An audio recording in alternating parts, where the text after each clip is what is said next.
Good afternoon, everyone. I'm Paul Johnston, and I chair the ACE Northern Ireland Regional Committee.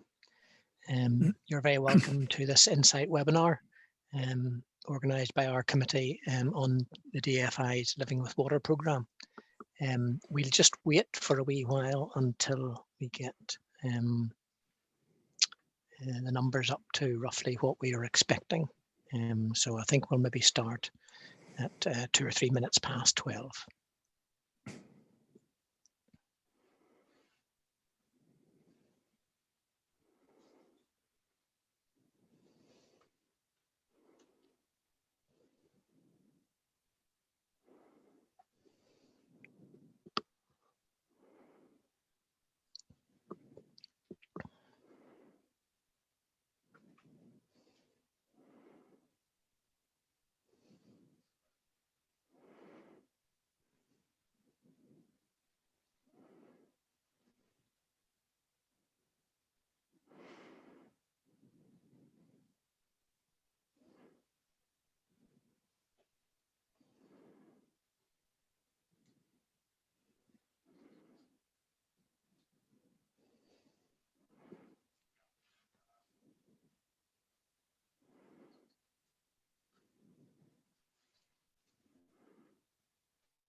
Okay, we're at 29 participants, so I think we'll make a start.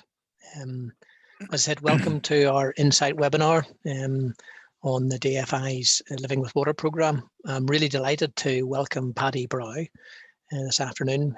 Paddy is head of the Living with Water programme for Northern Ireland Water, and Paddy's going to share an overview of the programme, which was recently the subject of a public consultation. Paddy will present for approx 40 minutes, and then we'll have the opportunity for some questions. Next slide, please. And the next slide, please. Thanks. Housekeeping rules. Please use the chat box to ask any questions, and don't worry, your name will remain anonymous. Don't worry if you miss anything this afternoon. We will be uploading this webinar to our website in the next few days, so you'll get the chance to listen in again if you need to. I'm now delighted to hand over to Paddy for the presentation. Thank you. Okay, good afternoon, everybody. So thank you very much indeed, Paul. I've been asked to speak for about 40 minutes. I got a briefing for this for Dave Fletcher. Whenever he was briefing me last week, I had to go onto 2 sides of A4. So if you've got any complaints about how I've run through a huge number of bit of material, you know Dave Fletcher's email address, and don't hesitate to contact him. So with that, I'll just crack on. I'm going to take you through an introduction to drainage systems. What are some issues we've got in Belfast? What is the plan scope? What's our approach to investment planning? What about the needs and how much is it going to cost and the funding? What is our procurement strategy? And a final one Dave put in was a bit of a briefing on development constraints before conclusions. So I'll crack on. So you all know where, well, most people know where Belfast Lough is. Beautiful setting, and essentially Belfast is in a bowl surrounded by hills. And the infrastructure that really drains that is quite complex, actually. You've got not just the rivers and culverts that we're aware of, but you've got a whole network of 87 kilometres of private drainage infrastructure. You've got Northern Ireland Water's assets, you know, which are mostly combined sewers, unfortunately. We've got some separate foul sewers. We've got our wastewater treatment works. There's also road drainage that sometimes connects into Northern Ireland Water's network, sometimes doesn't. You've got a network of rivers and culverts, and then of course the Lagan and Belfast Lough itself. And so, and this really table just illustrates how the different roles and responsibilities for drainage in Northern Ireland compared to other parts of the UK. And you can see in England it's really quite complex. You've got 2 different bodies that are responsible for water courses. You've got Highways England and local authorities responsible for road drainage, and you've got a whole rake of other people. In Northern Ireland, we have no excuse for not being joined up, because there's 3 letters at the start of everyone who's responsible for drainage, and it all starts with DFI. So really, that's a bit of context. So what are the issues we've got? Well, the plan area focuses on these catchments, and it'll become apparent whenever I talk you through the issues we're facing. The plan area is served by 6 wastewater treatment works. These different colours show you the catchments. The size of the square is proportional to the size of the wastewater treatment works. So you can see by far and largest treatment works is Belfast, but not far behind, also very large works in Northern Ireland scale, not in the UK scale, are Whitehouse and Kinnegor, but 100,000 population equivalent, and then the smaller treatment works.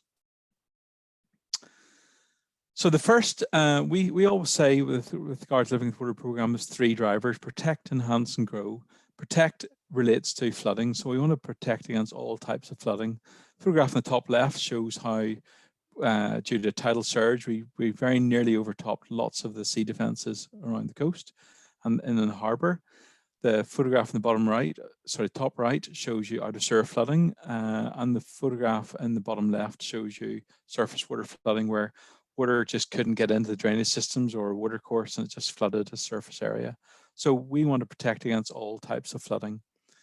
And this little map here just illustrates how 4 of the areas of potentially significant flood risk that have been deemed to exist in Northern Ireland under the Northern Ireland 2018 flood risk assessment are within the Living with Water programme catchment, and they're certainly the most expensive.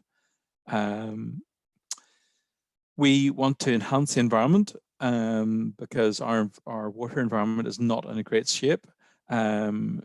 Partly that's due to the misuse of sewers, which is illustrated in the top left. The top right photograph is staging over the Blackstaff, and it shows you how it's really staging that was erected for a concert has really trapped a lot of sewage-related debris, and you can that's just an indication of the huge volume of sewage and sewage-related debris which goes into the River Lagan and makes it totally unsuitable for swimming whenever there's been a rainstorm event.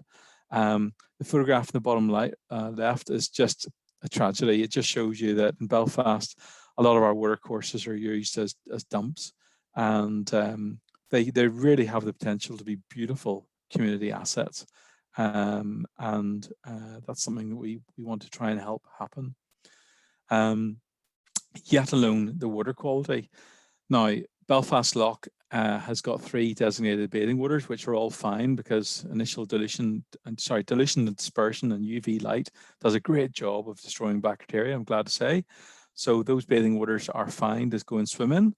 Just don't swim any closer than that, please. But within Belfast Lough, you've got the Shellfish Water Protected Area, which is protected under the EU Water Framework Directive. And unfortunately, parts of it achieve Class C, which means that the shellfish that are produced there aren't fit for human consumption until they've had quite a lot of careful treatment. And the inner loch is Water Framework Directive status moderate. And sadly, it's actually been declining in recent years. And if you know anything about the Water Framework Directive, one of the golden rules is thou shalt not decline. And one of the reasons for that is that our sewage networks are really not satisfactory. They're operating well above their design capacity. We shouldn't have the number of CSOs we do have in the catchment. We've got 340, and over half of them are unsatisfactory, which means that virtually every time it rains, they discharge dilute sewage and unscreened sewage-related debris to the beach.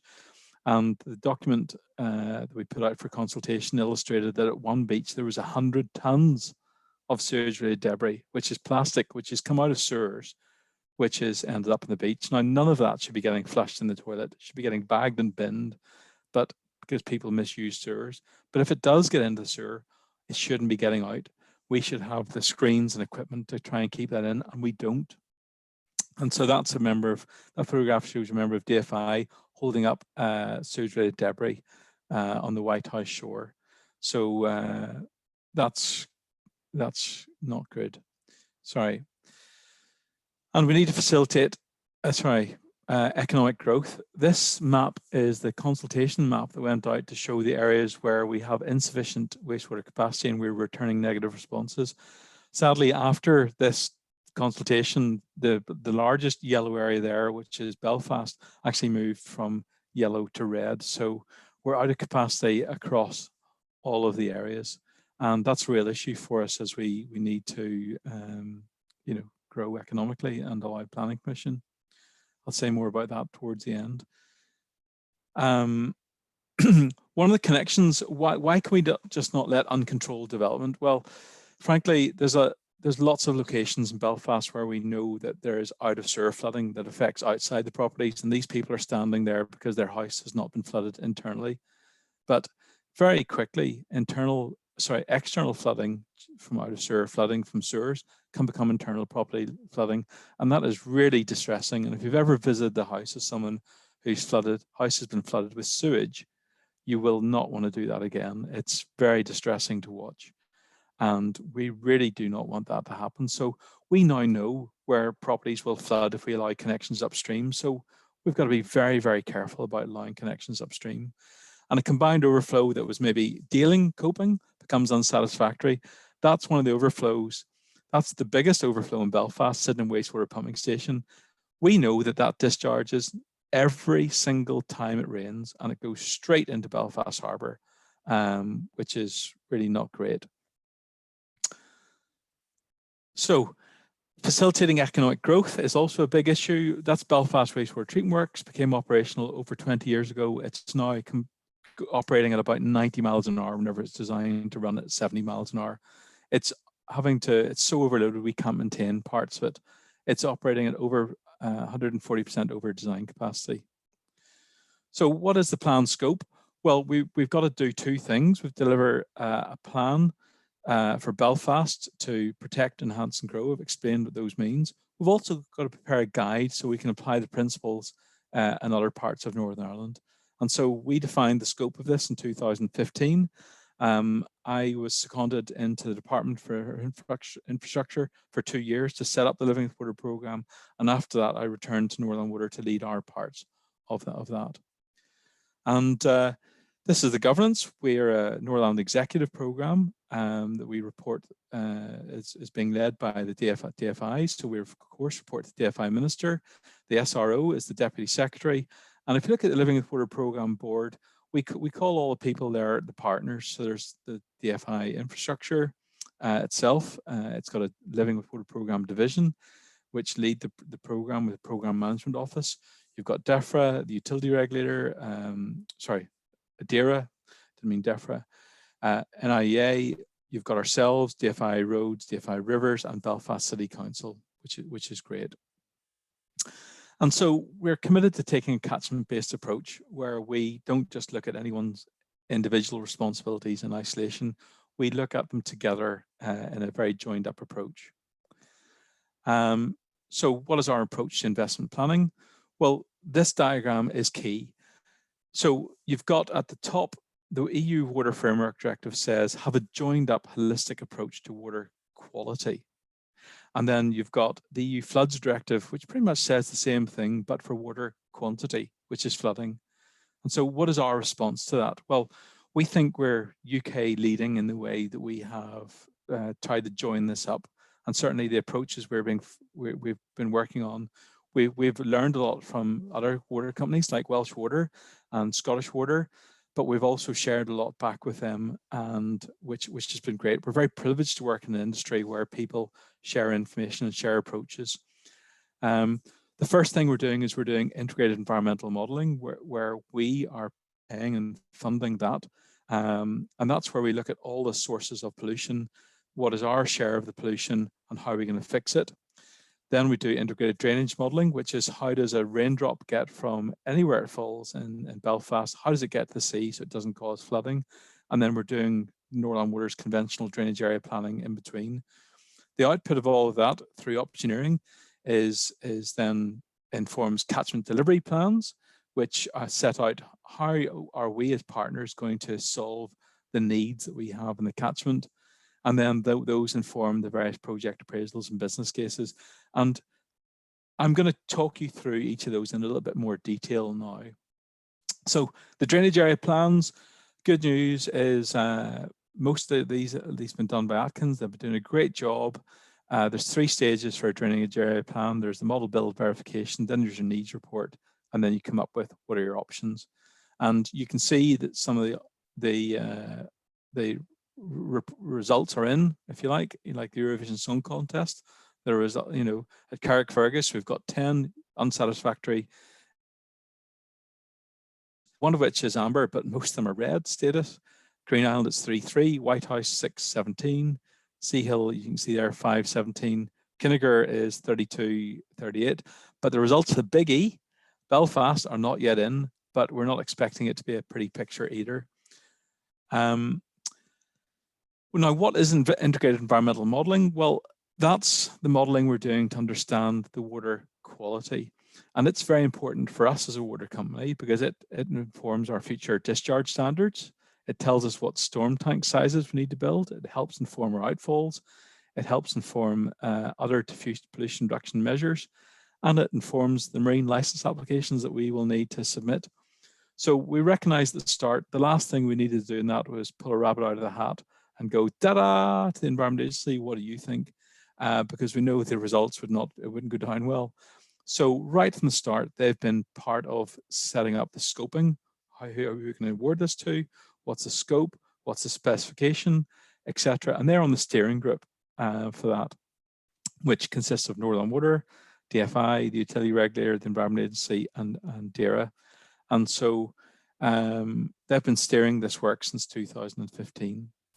And it's needed because Belfast Lough is really covered by quite a lot of environmental designations. It's a SPA. It's a sensitive area, and it's got that shellfish water as well. So to look at how do we improve the water quality of Belfast Lough, unfortunately, we've had to draw that pink line around the catchment for the Lagan, and we've had to pretty much understand all the pollution in that whole catchment, which is coming down the River Lagan, not in a bubble, unfortunately, but in the water. And you can see from these dots the sizes of the wastewater treatment works. So as you go up into the catchment, the works become smaller and smaller, and the biggies are down here. So we're looking at all of those and how do they inform water quality. And this is a little diagram I drew just really to sort of explain kind of hopefully simply really what we're trying to do. This is at the heart of it. We're really trying to understand where's the load, and by which I mean the nutrients and the bacteria, where's it coming from and who should deal with it? Who's responsible for cleaning it up? So the first stage is working out the overall quantum of pollution, which we call source apportionment, and then doing source apportionment. That's the first stage. And really the villains in the piece will be essentially us, agriculture, which is responsible for a lot of diffuse pollution, and then there'll be other sources. Then the next stage is saying, okay, looking at natural dilution, dispersion, decay, the great job done by the sun, UV light kills a lot of bacteria, and also what does shellfish absorb? What can remain? What level of pollution can remain for us to be at good status? And then what needs to be removed, which is the red bit above the red line. And then for the red bit above the line, okay, we've all got to play our part. What part does Northern Water got to remove? What part is agriculture got to remove? And what part do other people have to? And then we've got to put in place plans to do that. So the key thing about this is the Water Framework Directive has a polluter pays principle. This allows us to apply the polluter pays principle. So it's not just Northern Water removing our part, but it's everybody, working together in accordance with the share of the pollution that needs to be removed. And essentially that's what the Water Framework Directive, that's what our integrated environmental modelling is all about.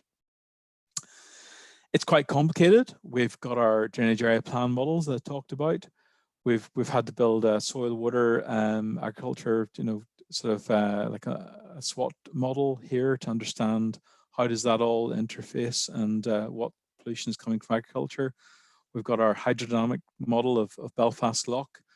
We've had to build a model that looks at how the shellfish absorb nutrients and bacteria on an individual and farm scale. Then we've got a 2-track approach. We feed that all into a model built by Intertech called the Storm Optimizer that looks at how do we reduce bacteria. And then the AFB model, the EcoWin model, will look at the nutrient side. So if I focus now on integrated drainage modeling, we started this later in 2020 because we had to work out everyone's roles and responsibilities and really who should lead this. The objective of this is determine how best to manage water by understanding how it goes through the whole catchment. As I said before, every raindrop to the sea. So we've got to do a lot of robust root cause analysis to better understand the risk of all the drainage systems. What are the inter-drainage issues? And then we've got to think about the blue-green, by which we mean the upper catchment management measures. Do we build leaky dams? Do we hold back water at the top of the catchment? How do we do storm separation, which is getting water out of Northern Waters networks and into rivers? What attenuation do we need to use? What SUD systems would operate? And then we've got to design the interventions to do that. So this is just a little example of what we're probably going to do in chunks of Belfast. We've got, unfortunately, combined sewers, which take away water from roofs and hard standings and rear gardens and you name it. They also take away water from sewage, which is why they're called combined sewers. Unfortunately, then whenever it rains, you have a combined sewer overflow that operates, as I say, 340 of them in Belfast, most of which they operate every time it rains, and they discharge the dilute stuff by that stage into the watercourse. One thing we're going to have to do in parts of the city is do this, which is lay storm sewers. Paul's sitting in a lovely street. I think we've done the street that Paul's in recently. We certainly did the street DFI's in a couple of years ago, where we laid a new storm sewer and we disconnected the whole street, which was great, which means that now whenever it rains, that surface water doesn't go into our combined sewers, it goes into a new storm sewer, which goes straight into the River Lagan, which means it's not picking up sewage, it's not causing pollution. But before we put that into some of the other water, the Lagan's fine, it's such a big river, it doesn't need attenuation. But whenever we discharge into some of the smaller water courses, we might need to put in some attenuation. And there's some policy measures need to be progressed on the Living with Water programme as well, or certainly to help it. We've done a lot of work on SUDs, but we're not there yet. We don't have the guidance we need for developers. We don't have an approval authority in place yet. We don't have clarity on who will maintain these. That all needs to be progressed. Ditto for natural flood management measures. The photograph in the middle there is some of the great work we've done in the Garran Plateau, where we've been blocking up drains that were installed whenever people thought that was a good idea to actually recreate boglands. We're doing that to enhance the quality of raw water, but that also provides you with a benefit whenever that's upstream of urban environments like Belfast. And we are absolutely delighted with Belfast City Council and need to sing their praises. We organised a conference on blue-green infrastructure. They said, you know what, that's really good, we like that. And they went away and they wrote a really fantastic document called the Belfast Green-Blue Infrastructure Master Plan. That's now a document in place that they can make planning decisions against, which means that they can use some of their green space that they own to help us manage water, but also it means we can work together to improve those spaces. So there was a lot of water courses in Belfast that were buried, were put underground, that water's nasty, get rid of it. Water, if you think about where you want to go, where you book your holidays to, a lot of people book them to go to places like the Lake District, which have got lovely clean water. They've got hills, and they've got trees. Belfast has all of that in spades. Unfortunately, the water's been shoved and buried, shoved underground and buried. We can make Belfast an absolutely beautiful city if we reintegrate water into our open spaces. And that's what they've said with this document. So well done, Belfast City Council. Now, everyone involved in city planning has to just follow that document. Sorry. So, so back to catchment delivery plans. Yeah, I did mean to move on to that slide. That's this sort of box here, catchment delivery plans. Well, what are they? Well, they set out the projects or options for how the outcomes of the catchment will be achieved through a range of types of interventions by a number of partners. So it'll set out the things that Northern Water needs to build, sewers and wastewater treatment works, the improvements to water courses, the improvements to road drainage, the surface water management and natural flood risk management plans, storm separations and SUDs, and even ways that NIEA is going to reduce diffuse pollution. So if there's going to be no interaction between the partners on their solutions, that's fine. It'll say, look, we're going to build standalone solutions. Or if there's going to be a solution like doing a repeat of the Connswater Community Greenway, where there's a ton of interaction and it's probably going to have to be delivered by one partner, it'll set out why and how that solution has been optimized for the common benefit. They've got a key role in both investment planning and governance, because after they've been approved by the Living with Water Programme Board of Partners, then the partners can go on and deliver them or work under their own delegated limits. So they are absolutely key and at the heart of what we're doing. For the people who are familiar with Northern Water's drainage area plan processes, this diagram just illustrates how revolutionary they are compared to what we used to do and how we're doing something called left shift. So if you look at the three key stages of a drainage area plan, MBV, needs report and options report, that's illustrated in the top here. Internally within Northern Water, that used to lead to you getting an A0 report, where then the engineers got involved, the capital delivery team there, and then they started doing the appraisal studies and the business cases, which would lead to project delivery. But there was delays between the handover from the geographers and the modelers, who might have come up with solutions that might have been unbuildable, to the engineers who are much more solution focused.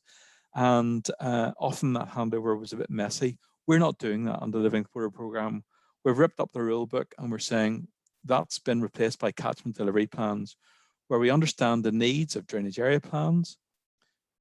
We understand the needs of the environment through the integrated environmental modelling. We understand the flooding needs through the integrated drainage modelling, and then we work together on catchment delivery plans. And out of that come those four types of projects I told you about. The integrated appraisals and business cases for something like the Connswater Community Greenway, the DFI standalone ones for their watercourse improvements, and also the NIEAs. There's a lot of benefits. If you notice where are the engineers in this? The engineers are driving this process. They are right in there at the catchment delivery plan stage. That's what we call left shift. And it's much more working together, stripping away the silos, getting the engineers involved early. And it's not just the Northern Water engineers, it's our supply chain engineers as well. So through this, we're hoping to really drive sustainability in a really significant way. We want to have sustainable networks, by which we mean we'll do more storm separation. Scottish Water have got a great phase, which is, see if I can remember it. What's in, get it out, and what's and no more in, or something like that. It's probably in a much more catchy way, but we want to do the same thing. Storm separation. We want to reduce our pumping costs, and we want to, any new storm tanks we build, we want to make sure it's optimized. If you look at the diagrams in the middle are just to illustrate the nonsense of our old systems. If you're a raindrop, tragically, and you fall in Glenmachan area, you could be pumped by us 5 times before it gets into the sea, because we might store it in the network and then pump it out into the high level sewer. Then we'll pump it again to get into another sewer. Then we pump it at the inlet works into the storm tanks. And then after the storm's passed, we pump it back to the inlet works where it goes through the primary tanks. Then there's an intermediate pumping station. Then eventually it gets into the sea. That's really awful in terms of sustainability. If that raindrop gets into a watercourse, spot the pump. You can't, because it doesn't. It gets there by gravity. So we also want to have sustainable wastewater treatment works, because so we're going to make sure the discharge standards are based on the environmental needs and the polluter pays. So rather than precautionary, let's just impose standards based on the limited information we have, it's going to be a much more sustainable discharge standard. We're going to make the environment work for us. And then whenever we do have to provide an upgraded treatment works, and we are going to have to, we make sure they're designed to achieve the lowest whole life cost. And then again, we're trying to optimize the storm storage and the partial treatment we need to do. So this illustrates the catchment plan boundaries, and the consultants who are working with us now, pretty much it's all agreed. And frankly, if you're a consultant working with us on network catchment delivery plans, I'm surprised you have the time to be on this call, because you should really be working over lunchtime to help us get these catchment delivery plans in place. They've all been briefed. Essentially, there's 3 companies who are our lead support on the catchment delivery plans, and they are really nicely incentivized to get those plans in place and agreed in phases, because with when the catchment delivery plans are agreed, that means they can get after helping us project manage the projects. So the work keeps flowing. So they are incentivized to get us going.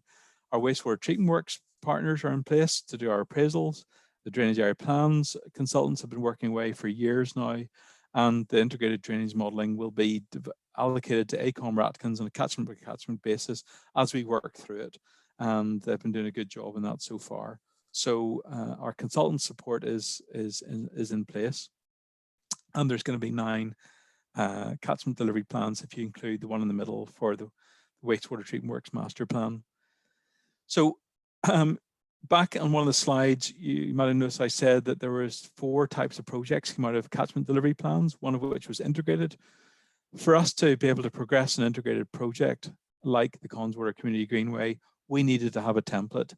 And frankly, we're doing something here which is, again, industry leading, we think, where we are developing a new investment appraisal template, which will incorporate the 6 capitals, which will allow a number of departments to work together to say, this is the benefit of us working together under the 6 capitals approach.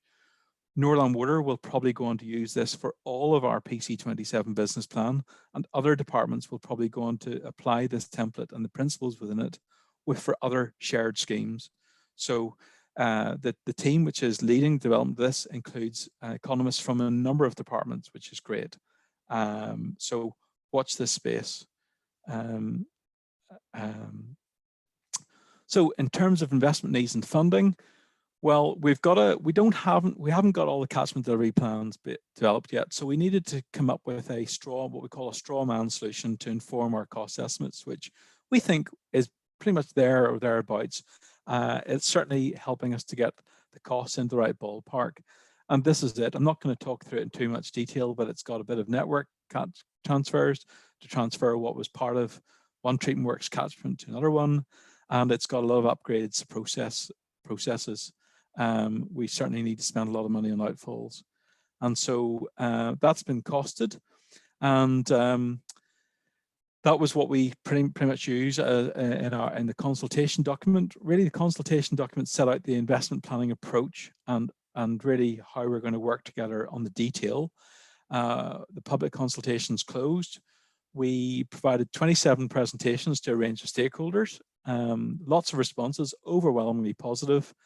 Good feedback from the Committee for Infrastructure. We're preparing the final plan, and that's going to go to the Northland Executive in June. And really, it's about the plan and the approach and the level of funding. And this is the investment we think we need, 1.42 billion pounds over 12 years. Most of that is Northern Water. You can see that about 480 million pounds is going to be invested in sewage networks, and 750 million pounds on the wastewater treatment works, because they're out of capacity, pretty much every single one of them. and the outfalls are there's a lot of expenditure needed on the outfalls. If you look at how does that fit in, Dave asked me, how does that fit into the PC21 business plan? Well, the PC21 business plan really sets out all of Northern Water's capital needs, which includes water treatment works and everything else we need to do. And it only covers a 6-year period, whereas the Living with Water programme covers a 12-year period. And the Living with Water programme is only the Belfast Strategic Drainage Infrastructure Plan at this moment. So if you look at that slide there, it's got Northern Water's expenditure on it over 12 years. Our expenditure, sorry, I just need to page up. Our expenditure in the PC21 period will be £460 million. And you can see how that is going to be split into wastewater treatment works and the wastewater networks, where we'll be spending, we think, about £259 million in the PC21 period on wastewater treatment works on the Living with Water programme, and £190 million in the PC21 period on wastewater networks, with the rest of our funding for the Living with Water programme in PC27. So, Dave, later on, when you see me walking along the beach, you can tell me, did I answer your question? So I'll come down to the next slide. So in terms of procurement strategy, this is also something Dave asked about. Northern Water has got various integrated partnerships. The ones which are key to our capital delivery are IF 105, which has been awarded, where lot 1 and 2 is going to be used for the smaller bits and pieces. The main lot will be lot 3, which will be used for the projects up to £10 million. But we are setting up integrated partnership 3, which will be called, code for that will be IF 106. We call that the Major Project Partnering Framework. And that's for the large high complexity projects that will be over £10 million. And we're working to set that up at the moment. And what is the MPPF or IF 106? Same thing. It is really this, where we will have it'll be an NEC 4 framework contract that will facilitate an early contractor involvement stage, where the contracts will be under early contractor involvement, and then the delivery will be under NEC targets cost contracts. There also may be under it a term service contract that DFI could use for some of the smaller works. So the first stage is to award the framework. The second stage is to select teams for the project delivery, and it's all around risk sharing with incentivization. It'll be to these regulations. By the way, these slides, there's nothing top secret about these. Northern Water did a consultation with all of our supply chain consultants and contractors in September, and these slides are from that deck. So you're not getting anything top secret here. This is one of the diagrams we use to explain the approach. We will appoint a number of civils contractors to be determined for lot 1. Lot 2 will be civil designers, and lot 3 will be process contractors. Then after we've awarded the contract, we will pick through a secondary competition someone from each lot, and we will say to them, get them into a hotel room and say, congratulations, you are the team that we have picked.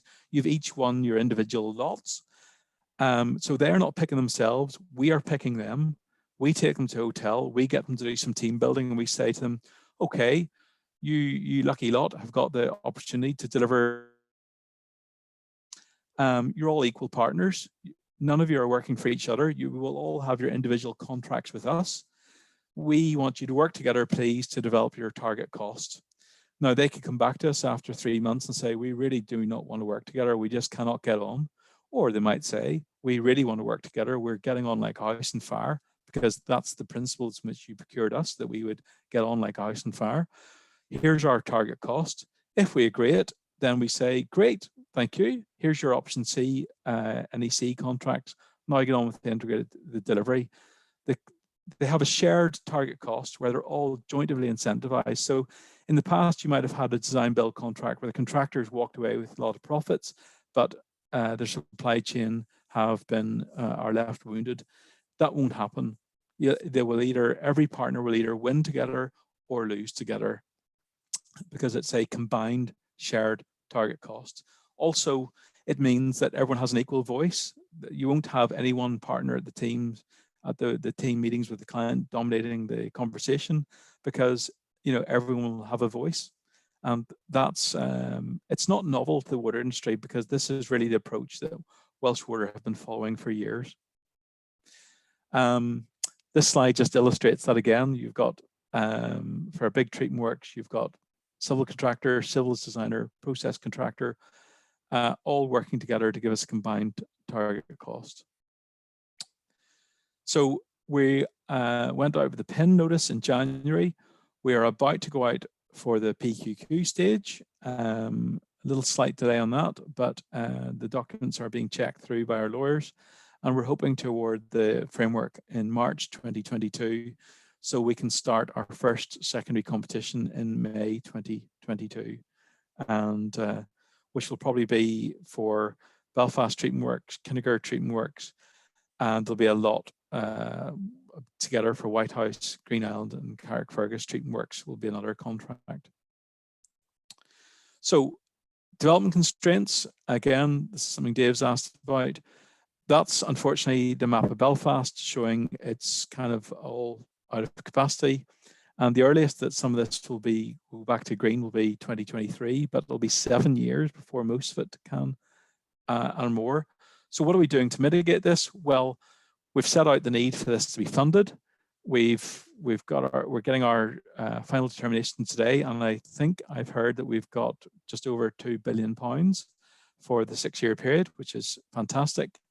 We've been a proactive partner since inception of the Living with Water programme. Part of this is about getting it right for Belfast. And in the meantime, a development constraints project team has been put in place. Some of you may have seen their roadshow presentations. They're really working hard to engage with consultants and contractors and builders, developers, to explain what we're going to try and do. We've got a solutions engineering team. We've got new processes and procedures.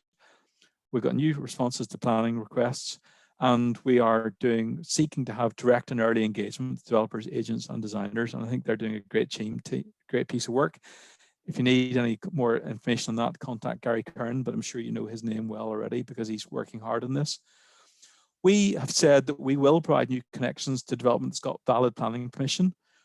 We will ensure a two-way dialogue with all significant parties through the pre-development inquiry process, which is key. And there's a range of different outcomes.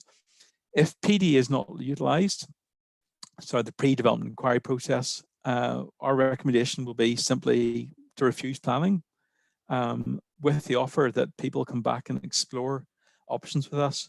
If PD is utilised and capacity is constrained, but we've got some solutions, we will say we recommend to approve with these conditions. However, if PDI is utilised and the capacity is constrained and there's no potential solutions, we will have to recommend to refuse planning in some instances. So if I was to summarize, whenever we started this as a bunch of stakeholders kicking around the idea of the Living with Water programme in 2013, which led to a paper to the Northern Ireland Executive, we didn't quite realise that the finishing line would be quite as complex and long. The reality is we've climbed up the tower, had a good hard look at it, and boy, there was a lot of obstacles and risks to overcome. We've had to build new tools, we've had to learn a lot of new skills, but we will get there. We are committed to resolving this. We are committed to securing the funding and delivering it, and we will get to the finish line. So in conclusion, the partners are taking an innovative catchment-based approach to develop the plan, which will cost about £1.4 billion to develop, to deliver. Implementation will occur between this year and 2033. We've spent over £20 million on the Living with Water programme to date. We are going to spend £24 million this year. Delivery has started. and many members of the Association of Consulting Engineers will deliver key inputs during every stage of the Living with Water programme. And as I say, straight after that, those of you who are attending this, who are working Living with Water programme, please have a quick lunch and get straight back to work. So there we are. That's the end of the presentation. I'll just hand over to Paul to chair the questions. Great, thank you very much indeed, Paddy. It was incredibly informative, and it's good. I have heard your your talk a number of times over the years, but it's great to get it right up to date with procurement and what's happening right now. We do have a few questions. Some I think have probably been answered by your presentation. There's one participant has asked, why was this fundamental threat to development not picked up and addressed earlier, rather than dropping a bombshell on the province in 2019? And I know for a fact, because I remember being at a presentation in 2015 and Bill Gowdy told me about that. You've actually referenced 2015 in your presentation. And we have known about this for a long time, but it's been very difficult. Getting the funding in place, I imagine, is the issue. Yeah, so I mean, every time that the issues were looked at, I think collectively by stakeholders, it was there just wasn't the funding to deal with it, because you can't really nibble at the edges. You can't do a partial upgrade of treatment works, and so the money was not adequate. We made that point that the money was not adequate, and for the PC. The strategic business plan, which is the first one that Northern Water had. Peter May led that exercise. He set out that there was a step increase in funding needed. We made that point very strongly in the PC10 business plan. And in the PC15 business plan, we included maps that said, if you do not increase the funding in this business plan now, this is the development constraints that will be in place across the province and Belfast in 2021. We set it all out with maps in 2015. We said action was needed and the funding then was not adequate. So we have hollered and spoken as clearly as we could at every stage. And really setting up the Living with Water programme and the paper to the Northern Ireland Executive in 2014 was in partly a direct response to the fact that the funding promised for the next 6 years was wholly inadequate for wastewater. Yeah. But now I think we have everyone's attention, and unfortunately what we predicted as competent engineers who understand the capacity of their networks and our systems has come true. Your mate Dave Fletcher asked this question. Is stormwater offsetting high on the agenda, and are potential sites being earmarked by NIW, or is it up to developers, stakeholders to determine suitable offsetting sites for their developments going forward? Good question. No, okay, that's a complex question. That's kind of into Gary current territory. Gary is leading all aspects of the PDE process.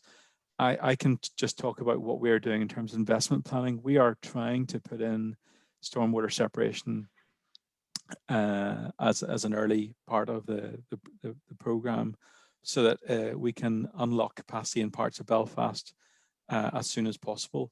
So I guess he's looking at it from a reactive basis. Whenever developers approach him, that creates a burning bridge to look at an area, but we might have already got there first. So I guess it's a two-pronged approach. So hopefully that answers that. It's a question I have actually, because I know over the years when I've interfaced with NI Water, Paddy, I get told that this is development led. But the beauty of what you're doing is I hope that we're getting to the stage where we're going to have a strategy for the city centre, and ultimately if developers have to make contributions to whatever is put into the city centre, so be it. But I think it's better to have a strategy than to have infrastructure put in on a sort of bit by bit basis. Well, absolutely. Every water company, including Northern Water, actively seeks as part of our investment planning process to provide infrastructure ahead of need. We have always sought to do that since we were formed in 2007. It's just that, until now, the money has not been available for that. And when I say we didn't have the funding in in 2015, it wasn't all bad. There was a huge amount of money put into the business plan to progress the Living with Water programme, which is great. And all of the drainage area plan modelling and the work done to date to get us to this point has been funded through the PC15 business plan. So I guess that was the start of the realisation that a step change in funding was needed, and we wouldn't be as far on as we were now had we not had that funding in 2015. So it's yeah. Next question. Do you feel decisions around allocation of the block grant will influence Living with Water over the duration of the implementation period? Well, for the engineers and for Northern Water, we don't really, it's not for us to say where funding should come from or to make statements or to get involved and things like that. We just want to make sure that Northern Water is properly funded. We think it's our responsibility to set out to say, look, we understand our infrastructure. We have listened to developers and councils and partners. We know what infrastructure that they want and need us to put in place to help the economy grow. This is how much it'll cost. And it's for us to then set that out very, very clearly. Now, we believe we've done that in our PC21 business plan and the Living with Water programme consultation document. It's really not for us to work out how Northern Water is funded or whatever. It's just we are here to deliver the infrastructure if it is funded, and we hope it is. Yeah. Thanks for that. Obviously, Living with Water concentrates on the Belfast City region, but are NI Water also looking at the needs for investment outside of Belfast? Yeah, so whenever we set up the Living with Water programme in 2015, we did say, look, we are going to be radical in our approach. We are going to change the way we approach because there's lots of other reasons why we need to change it. We need to be so much smarter about how we go about investment planning. We talked to Welsh Water, we talked to Scottish Water, and they kind of agreed. They gave us some really good guidance on what they've been doing. And then Water UK picked it up. Water UK said, look, we in England and Wales also need to change our approach. And we agreed that we needed to do this on a national basis. So we helped them set up the 21st Century Drainage Programme, and the 21st Century Drainage Programme delivered something called the Drainage and Wastewater Management Plan Framework. And now if you're a consultant working in other parts of the UK, you'll recognise that. And a lot of the thinking which was in the Living with Water programme ended up in that document. It's not just Northern Ireland's thinking, it's, as I say, Scottish Water and Welsh Water and other water companies have done some leading work. We are now going to use that document and our own thinking here as a guide, as to inform the second output that we always said we would deliver, which is a guide for how this approach can be applied elsewhere. DFI are leading that. We Northern Water have already written large parts of that. And DFI are going to be implementing that approach in other parts of Northern Ireland. So some of it can be applied now to towns, but some the investment plans are already so far advanced we can't stop them. Well, we don't want to stop them because it might just introduce a delay. So it'll be getting implemented in phases across Northern Ireland, but Northern Water's whole business plan for PC27 will probably be based on the Living with Water programme integrated investment appraisal template, and the drainage and wastewater elements of it will all be informed by the Living with Water programme guide. Thanks. Many of our members are signed up to the United Nations Sustainable Development Goals. So I suppose, your presentation clearly shows that we're heading on the right route, as it were, in terms of sustainable development and also looking to improve the environment, as it were. But how does the program, or does the program at all address the sustainable development goals at all? Well, I think if you look at the program, you can see how in the various slides sustainability has been woven into everything. You know, the way investment planning used to work was not sustainable. You might have NIA forced through lack of data and lack of staff resources to come up with a discharge standard that they would say would be precautionary. That might result in Northern Water or the water company having to build really a plant that society couldn't afford to build and operate.